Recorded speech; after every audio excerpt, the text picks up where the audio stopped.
महामारी पहले भी आई हैं, चली गई हैं। कोरोना भी आया है, जाएगा जरूर। लेकिन हम कितने तैयार हैं अपने व्यवहार को बदलने के लिए, अपनी आदतें बदलने के लिए।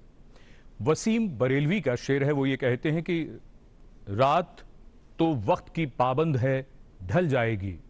देखना यह है चरागों का सफर कितना है। तो हमको सीखना है और बदलना है इस महामारी के साथ। आज की इस विशेष चर्चा में जो मेहमान हमारे साथ हैं उनका परिचय हम कराते हैं, क्योंकि वक्त है उनसे चर्चा करने का। तो सबसे पहले doctor Randeep Guleria, director AIIMS, देश के जाने माने पल्मोनोलॉजिस्ट। बहुत स्वागत डॉक्टर गुलेरिया आपका। हमारे साथ डॉक्टर राजेश चावला, आप head pulmonary medicine and critical care Indraprastha Apollo hospital से। और हमारे साथ जुड़ रहे हैं पुणे से डॉक्टर रमन गंगा खेड़कर, जो आईसीएमआर में वैज्ञानिक रहे। आप एपिडेमियोलॉजी और इन्फेक्शियस डिजीजेस के हेड रहे। बहुत स्वागत डॉक्टर गंगा खेड़कर आपका भी। धन्यवाद। सबसे पहले डॉक्टर गुलेरिया, आप ही से हम चर्चा की शुरुआत करें। इस वक्त जो चर्चा में सबसे ज्यादा जो बात है वो आईसीएमआर के लेटर के बाद वो ये कि अब भारत को वैक्सीन 15 अगस्त तक मिलने जा रही है। आपकी पहली टिप्पणी। देखिए, वैक्सीन ट्रायल तो अभी शुरू हुए हैं और रिक्रूटमेंट चल रहा है कई सेंटर्स में। मेरा ये मानना है कि जो आईसीएमआर की लेटर है वो सब जो सेंटर्स हैं उनको एक तरफ से बूस्ट देने के लिए है कि आप पूरी तरह से लग जाएं इसमें, कि वैक्सीन जल्दी से जल्दी हमारे पास अवेलेबल हो। 15 अगस्त तक आने के चांसेस थोड़े कम हैं, क्योंकि अगर हम वैक्सीन ट्रायल की पूरी एवोल्यूशन देखें तो उसमें सबसे पहले तो ये देखना होता है कि वैक्सीन जो हमने डेवलप की है वो एफिकेशियस है, इफेक्टिव है। आपको वैक्सीन लगा, आपको वो इम्यूनिटी देती है और वो इम्यूनिटी लॉन्ग लास्टिंग है। अगर वैक्सीन ऐसी है जो आपको इम्यूनिटी कम देती है जी, तो ऐसी वैक्सीन का फ़ायदा नहीं है। फिर आपको फिर से कोई नई वैक्सीन देखनी पड़ेगी, उसका डोज चेंज करना पड़ेगा। तो पहली चीज़ तो ये है। दूसरी चीज़ ये है कि वैक्सीन जो अगर हम लाते हैं तो वो सेफ़ होनी चाहिए। हम ये वैक्सीन जनरल पॉपुलेशन में हेल्दी लोगों को अगर देंगे तो उसके साइड इफ़ेक्ट्स नहीं होने चाहिए। और हमने ये देखा है कि पहले कई वैक्सीन ऐसी आई थी, मीज़ल्स की वैक्सीन आई है, आरएसवी की वैक्सीन थी, जिसमें साइड इफ़ेक्ट्स ज़्यादा हुए और वो वैक्सीन फिर कामयाब नहीं हो पाई, चेंज करनी पड़ी। और वैक्सीन रिलेटेड कई साइड इफ़ेक्ट्स होते हैं। एक हम कहते हैं VARD, vaccine enhanced respiratory disease, जिससे वैक्सीन के कारण आपके लंग्स में रिएक्शन होने के कारण सोजिश आ जाती है और प्रॉब्लम होने लगती है। वैक्सीन अगर हम दें उससे कई दफ़ा जो एंटीबॉडीज़ बनती हैं वो इतनी ज़्यादा न्यूट्रलाइजिंग एंटीबॉडीज़ जो वायरस को मारती हैं वो नहीं होती, और वो वायरस का एक्शन और entry in the cell enhance भी कर सकती हैं। तो ये बहुत केयरफुली देखना पड़ता है कि वैक्सीन सेफ़ है और सब में हम दें तो उससे इन्फेक्शन बढ़ेगा नहीं। अगर ये दोनों चीज़ें हो जाती हैं जी, कि वैक्सीन इफेक्टिव है और सेफ़ है, फिर द नेक्स्ट स्टेप है कि मास प्रोडक्शन। हम क्विकली इतने सारे डोजेज बना पाएंगे लाखों में जो सब लोगों को दे पाएँ। उसके लिए भी मैन्युफैक्चरिंग प्लांट को अपग्रेड करने की ज़रूरत है, पूरी टेक्नोलॉजी की ज़रूरत पड़ती है। तो मेरा ये मानना है कि इसको कुछ महीने लग सकते हैं, पर ये ट्रूली एक made in India type of vaccine होगी। और इस टाइप की और कई कंपनीज रिसर्च कर रही हैं। सीरम इंस्टीट्यूट भी हैं जो इंडिया में कर रही हैं, कैडिला भी कर रहे हैं। तो मेरा ये मानना है कि भारत में एक truly made in India vaccine जल्दी आएगी, पर हो सकता है कि इतनी जल्दी ना हो कि 15 अगस्त तक आ पाए। जी, तो इस पर हम और भी चर्चा करेंगे। मैं ज़रा डॉक्टर गंगा खेड़कर आपको चर्चा में यहाँ शामिल करना चाहूँगा और ये समझना चाहूँगा, क्योंकि जो बात आई इस वैक्सीन के ट्रायल्स को लेकर वो ये थी, उसमें एक बात ये भी है कि जो स्ट्रेन आइडेंटिफाई किया गया है, जिसको आइसोलेट करके ये वैक्सीन डेवलप करने की बात की गई है, तो क्या हम ये कह रहे हैं कि भारत में जो वैक्सीन बनेगी वो उसी स्ट्रेन के आसपास बनेगी या कई और स्ट्रेन्स भी हैं? आईसीएमआर चूंकि इसमें शामिल है। डॉक्टर गंगा खेड़कर। नहीं, जो वैक्सीन बन रही है वो एक अपने यहाँ जो स्ट्रेन हुआ है उसके ऊपर बन रही है, लेकिन इसका मायना ये डॉक्टर नहीं। गंगा खेड़कर, हम सुन नहीं पाए, ये कुछ ऑडियो का प्रॉब्लम हुआ, इस बात को रिपीट कर दीजिए। आप क्या कह रहे हैं जी, बताइए। नहीं, ये जो है जी, वैक्सीन जो है ये हमारे ICMR national institute of virology में जो वैक्सीन। डॉक्टर गंगा खेड़कर, कुछ प्रॉब्लम हो रही है, कुछ टेक्निकल से आवाज आ रहा है। जी जी, बोलिए बोलिए बोलिए। नहीं, आपके यहाँ ही हाँ, बोलिए बोलिए, हम सुन रहे हैं जी। तो ये जो वायरस है वैक्सीन में इस्तेमाल किया गया है, ये आईसीएमआर एनआईवी में आइसोलेट हुआ है। जी। ये जो वैक्सीन है उसके ऊपर बनेगी, लेकिन अभी ऐसे नहीं कोई कह सकता कि इसके ऊपर जो वैक्सीन बनेगी वो सिर्फ इंडिया के वायरस के खिलाफ बनेगी, क्योंकि हम बार बार आपसे कह रहे हैं जी। इंडिया का जो वायरस जो फिर रहा है वो चारों तरफ से आए वाले वायरसेस से है। इन शायद उतना ज्यादा फर्क है ऐसे लगता नहीं है। और ये जो वैक्सीन बनेगी, जी। हमारी ये उम्मीद है कि ये सारे स्ट्रेन्स के खिलाफ काम करेगी। जितने भी स्ट्रेन्स ऑफ वायरस हैं यहाँ पर भारत में, उन सब के खिलाफ काम करेगी, आप ये कह रहे हैं? काम करना चाहिए, बिल्कुल करना चाहिए। अच्छा, एक चीज आपसे यहाँ मैं और ये समझना चाहूंगा डॉक्टर गंगाखेड़कर, जो डॉक्टर रणदीप गुलेरिया कह रहे थे कि वैक्सीन को आने में थोड़ा और कुछ वक्त लग सकता है, कुछ महीने का, क्योंकि अभी ट्रायल्स बाकी हैं। ट्रायल्स की कितनी स्टेजेस होंगी?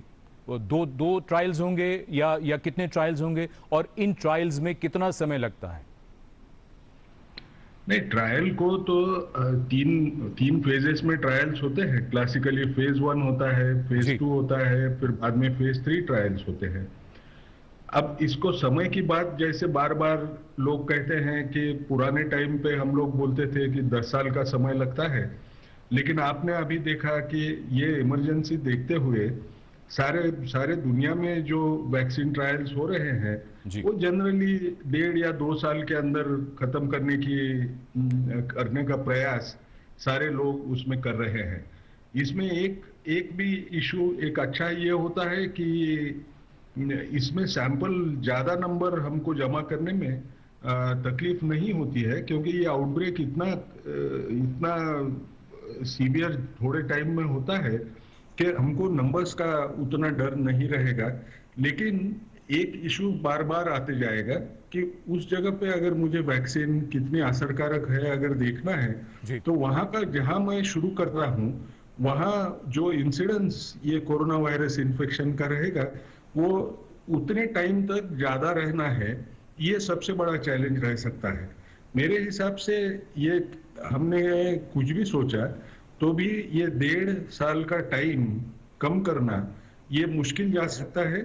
ये 3 फेजेस में होगी। वैक्सीन के वजह से साइड इफेक्ट्स जो होते हैं उसको भी जांच करना जरूरी पड़ेगा। और जैसे सर ने बताया, गुलेरिया साहब ने, कि शायद ये जो खत जिसकी चर्चा हम कर रहे हैं वो सब लोगों को ये कितना इमरजेंसी है इसके बारे में समझाने के लिए, ऐसे ना हो कि कल जाके कोई बोले कि मेरे यहाँ एनरोलमेंट जो होता है वैक्सीन ट्रायल में वो स्लो हो रहा है। उसकी स्लो होने के बजाय उसको प्रिवेंट करना, स्लो नहीं होना, और उसके ऊपर जोर लगा के रहना कि जल्दी ही लोगों को एनरोल किया जाए, तो उसके लिए शायद ये खत लिखा गया था। और दूसरी एक बात हमको समझना है कि जैसे हमने सीरम इंस्टीट्यूट का देखा, सीरम इंस्टीट्यूट ऑक्सफोर्ड की जो वैक्सीन है वो ऑलरेडी तैयार करने के हिसाब से वो लोगों ने पैसे का दाव लगाया है। वो इसलिए लगाया है कि समझ लीजिए ये वैक्सीन असरकारक है करके दिखता है, तो वो वैक्सीन को तैयार करने में इतने सारे डोसेजेस देने के लिए थोड़ा नुकसान भी हिम्मत करना पड़ेगा। अब मुझे ये पता नहीं ये जो डेट की बात होती है, क्या ये डेट वो कंपनी ये जो वैक्सीन है मैन्युफैक्चर करने में शुरू कर देगी, उससे संबंधित है। इमरजेंसी है करके वो तो सारे इन्वेस्टिगेटर्स को वो खत में बोलने की कोशिश की गई, उसका ज्यादा अर्थ निकालना मेरे हिसाब से सही नहीं रहेगा। अगर मैं आपसे पूछूं, क्या अंदाजा आपके हिसाब से है ये वैक्सीन पूरी तरह सारे ट्रायल्स कंप्लीट होने के बाद और बाकी तमाम प्रक्रिया पूरी होने के बाद प्रोडक्शन की स्टेज तक पहुंचना कितना समय लग सकता है? नहीं, प्रोडक्शन के स्टेज तक जाने के लिए सारे वैक्सीन मैन्युफैक्चरर्स को एक किस्म का गैम्बल करना पड़ने वाला है। अगर आपको फेज 1 और 2 का डेटा अगर आपको मिलता है, उससे आपको ऐसे अंदाज लगता है कि शायद फेज 3 में भी पास होगी, तो उनको थोड़ा सहूलियत देना पड़ेगा, उनको खुद को भी पैसा लगाना पड़ेगा कि वो वैक्सीन मैन्युफैक्चरिंग करें। और वैक्सीन मैन्युफैक्चरिंग करने के बाद उस वक्त हमको कम से कम डिले वो वैक्सीन देने में वो हम जितना कम करें उतना कम करने की कोशिश करना पड़ेगा। जी, ये अभी जो बात समझ में आ रही है वो जो जैसे इंग्लैंड में जैसे जो बात हो रही है कि जो फार्मास्यूटिकल कंपनी है वो वैक्सीन बना लें साथ साथ और ट्रायल्स चलते रहें, यही बात डॉक्टर गंगा खेड़कर के ये यूके में भी हो रहा है, यूएस में भी हो रहा है जी कि हम जो वैक्सीन बनाते हैं तो वी वर्क इन सीरीज, कि आपने पहले उसकी एफिकेसी देखी, सेफ्टी देखी, फिर जब आपकी वैक्सीन आपको लगा ये कामयाब होगी तो आपने उसकी प्रोडक्शन में इन्वेस्ट किया। लेकिन यहाँ पे क्योंकि इमरजेंसी है, we are working in parallel, कि आपने ट्रायल भी साथ साथ किए और मैन्युफैक्चरिंग भी साथ साथ करने लगी। उसमें रिस्क ये है कि आपने पैसे इन्वेस्ट किए, कि आपने इन्वेस्ट करके एक मैन्युफैक्चरिंग प्लांट बना दिया जी कि हम ये वैक्सीन बनाएंगे। रिस्क ये है कि हो सकता है कि जब आप वो फाइनल स्टेज पे पहुंचे जी हाँ बिल्कुल तो वैक्सीन जो है लगे कि ये तो या तो उसके साइड इफेक्ट्स ज़्यादा हैं या इतनी कामयाब नहीं है। जी तो जो आपने इन्वेस्ट किया था मैन्युफैक्चरिंग प्लांट में, जी उसकी यूटिलिटी जो है वो नहीं रही और फिर वो जो मनी है वो आपका मतलब लॉस में रहा। तो यूएस ने भी ये किया है, यूएस जो गवर्नमेंट ने हैज़ फंडेड मैन्युफैक्चरिंग इंडस्ट्री और फार्मा इंडस्ट्री कि आप वैक्सीन बनाइए, मैन्युफैक्चरिंग प्लांट जो है उसके लिए हम आपको सपोर्ट करेंगे अच्छा with the risk, it's a Gamble.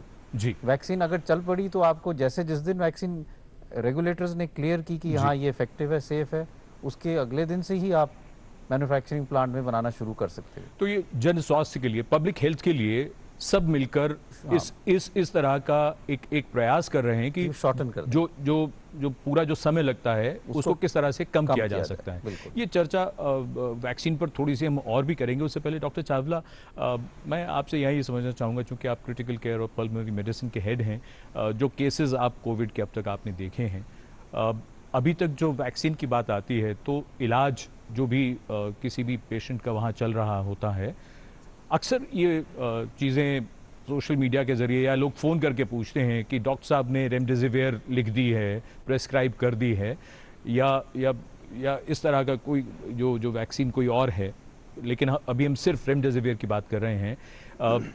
आप लोग कितना इस्तेमाल करते हैं और इसका क्या लाभ हम देख रहे हैं, ज़रा बताएं। देखिए, एक तो रेमडेसिविर हर एक रोगी के लिए नहीं है, हर एक के लिए नहीं है। ये मॉडरेट जो होते हैं पेशेंट्स, जो हॉस्पिटल में एडमिटेड हैं, थोड़ी ऑक्सीजन पे हैं, या कुछ सीवियर पेशेंट्स में हम यूज़ कर सकते हैं। सबसे ज़्यादा फ़ायदा इसका मॉडरेट पेशेंट्स में हुआ है और उन्होंने देखा है कि जब ये दी जाती है इसका कोई मोर्टेलिटी या सर्वाइवल में बेनिफिट नहीं देखा है इसका, वो पेशेंट डिस्चार्ज जल्दी हो जाते हैं। तो ये माना जा रहा है कि ये इफ़ेक्टिव है। ये दवाई हमने यूज़ करी है और ऐसा नहीं है कि कोई एकदम जादू कर देती है, but this is a drug which is antiviral and somewhat effective in these patients। अभी बहुत ज़्यादा व्यक्तियों में तो नहीं यूज़ करी, हमने 10-12 में यूज़ करी है। अच्छा, यूज़ करने में काफ़ी सेफ़ है, कोई बहुत ज़्यादा साइड इफ़ेक्ट्स नहीं देखे हैं। ये यूजुअली जो मॉडरेट पेशेंट्स होते हैं उनमें 5 दिन के लिए मैं दर्शकों को चाहता हूं टेलीफोन नंबर बता दूं ताकि वो आप सबसे सवाल भी पूछ सकें। लेकिन ये जो मॉडरेट शब्द का आप इस्तेमाल कर रहे हैं, मॉडरेट पेशेंट्स, जरा दर्शकों के लिए एक्सप्लेन कर दें मॉडरेट से यहाँ क्या ये मतलब गवर्नमेंट ने डिवाइड किए हुए हैं, moderate, severe and mild patients जी, और एसिम्टोमेटिक। एसिम्टोमेटिक तो वो हो गए जिनको कुछ सिम्टम नहीं है। माइल्ड पेशेंट्स हैं जिसको थोड़ा बुखार है, सोर थ्रोट है, लॉस ऑफ स्मेल है, थोड़ा बुखार, थोड़ा बहुत तेज बुखार नहीं है, हाँ। अच्छा। और जिनको ऑक्सीजन वगैरह ठीक है, कोई ब्रेथलेसनेस नहीं है, कोई चेस्ट पेन नहीं है, ये माइल्ड पेशेंट्स हैं।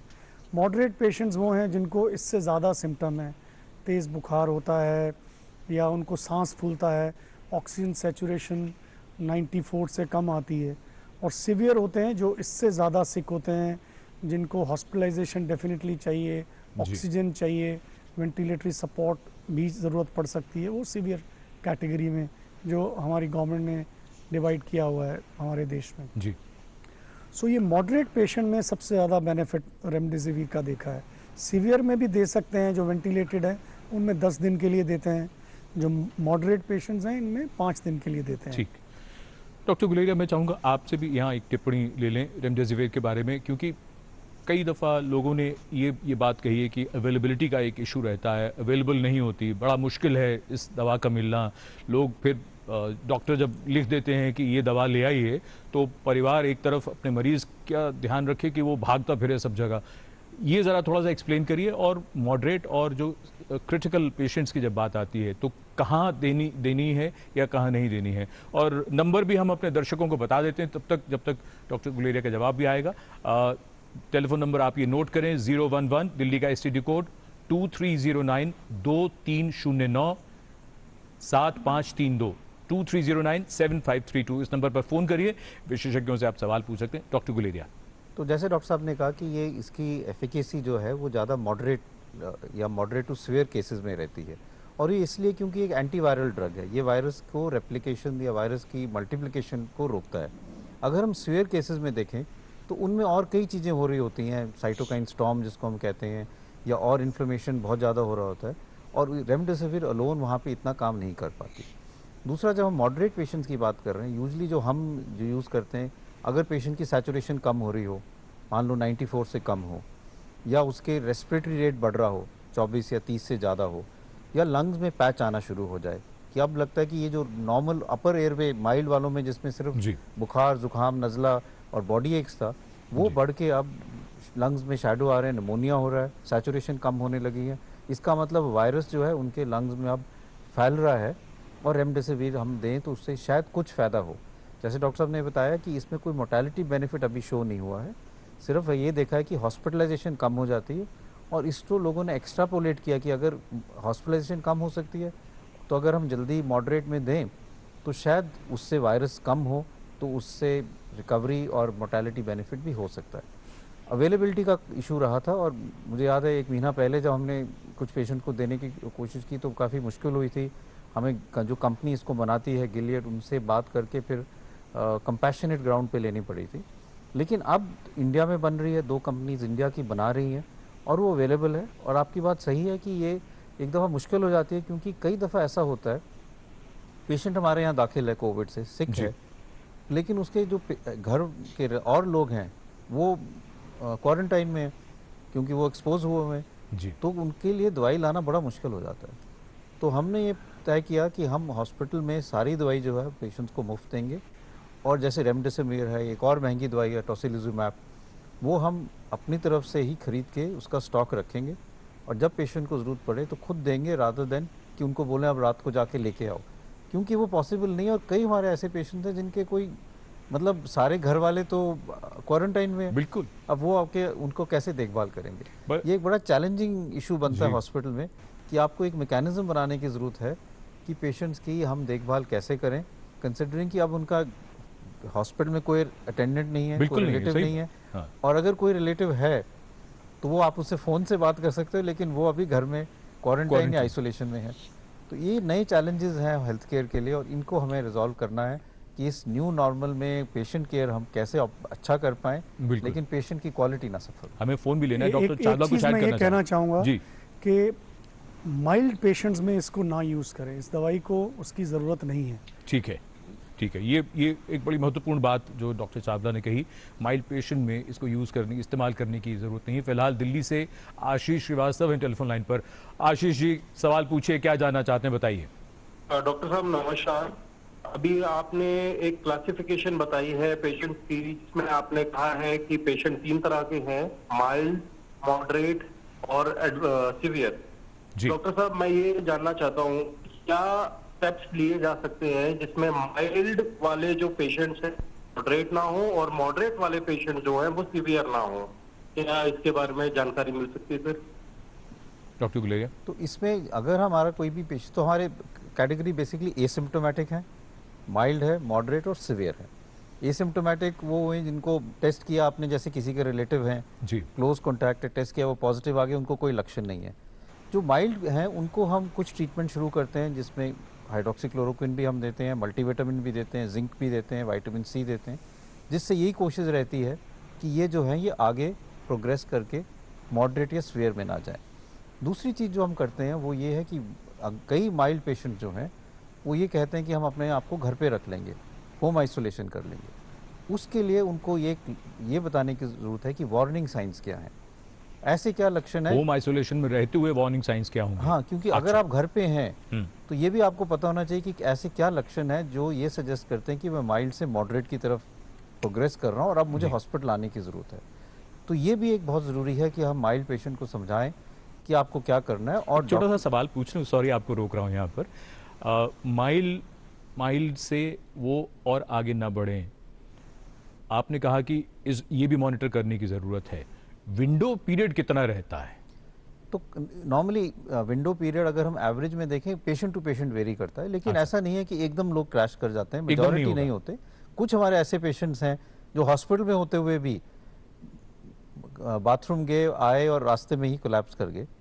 क्योंकि एक इस बीमारी में, जैसे हम इसके बारे में और जान रहे हैं, हमें ये पता है कि ये हाइपर कोआगुलेबल स्टेट क्लॉटिंग को बढ़ाता है। और कई दफ़ा होता है कि आपका एकदम क्लॉट हुआ है, वो लंग्स में जाके फंस गया या ऐसी जगह चला गया या हार्ट में इफेक्ट हुआ, तो sudden collapse can happen, but it is uncommon. जो माइल्ड वाले पेशेंट्स हैं, अगर वो घर पे रहें और अपने आप को मॉनिटर करें, अपनी सैचुरेशन देखें, अपना रेस्पिरेटरी रेट, वो भी हम उसमें बताते हैं कि आप ऐसे अपने सांस की गति को देख लीजिए, या उनको और कोई लक्षण होते हैं तो एकदम वो अपने डॉक्टर से संपर्क करें और उनको हम फिर एडमिट कर लेते हैं मॉनिटर करने के लिए।